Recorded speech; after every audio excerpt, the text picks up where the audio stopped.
News Andhra. ఇప్పుడు post చదవండి. పార్లమెంటులో కాంగ్రెస్ కొత్త అధ్యక్షులు ఖర్గే మోదీజీ బయటపెట్టారా?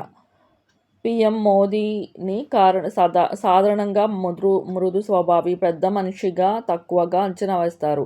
కానీ అతను తన ప్రత్యర్థులపై విరుచుకుపడినప్పుడు ఎదుటి వ్యక్తికి ముచ్చెమటలు పడతాయని మనలో చాలామందికి తెలియదు. స్పష్టమైన కారణాల కోసం మా అవినీతి మీడియా ద్వారా కవర్ చేయబడిన ఒక ఉదాహరణ ఇక్కడ ఉంది. పార్లమెంటులో కాంగ్రెస్ నాయకుడు దళితుడైన మల్లికార్జున్ ఖార్గే అందరికీ తెలిసినట్లుగా ఒక యోధుడి హావభావాలు మరియు బాడీ లాంగ్వేజ్తో ఒక పార్లమెంటులో ప్రశ్నను లేవనెత్తాడు. అక్షరాల గద్గద స్వరంతో అతని అవయవాలను బలంగా కదిలించాడు.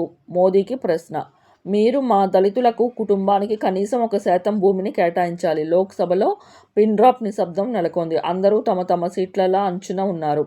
దానికి డ్రామాటైజ్ చేయడానికి వేచి ఉన్నట్లు ఒక క్షణం ఆగి కొంత సమయం తీసుకున్న తర్వాత మోదీజీ తన సీటు మీద నుంచి లేచారు. ఆయన ఖర్గేను అడిగారు: నువ్వే దళితుడివి కాదా? మీకు ఉన్న భూమి అంతా తెలుసా? నేను ప్రకటించాలా? ఖర్గే అయిష్టత కారణంగా మోదీజీ కొనసాగారు: నేనే చెబుతాను.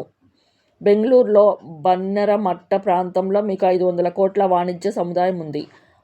చిక్కమగళూరులో 300 ఎకరాల కాఫీ ఎస్టేట్ ఉంది. ఆ స్థలంలో 50 కోట్ల రూపాయల బంగ్లా ఉంది. కంగేరిలో 40 కోట్ల ఫామ్ హౌస్ ఉంది. రామయ్య కాలేజీకి 25 కోట్ల బిల్డింగ్. బళ్ళారి రోడ్డులో 17 ఎకరాల వ్యవసాయ భూమి. బెంగళూరులో ఇందిరానగర్లో 3 అంతస్తుల భవనం ఉంది.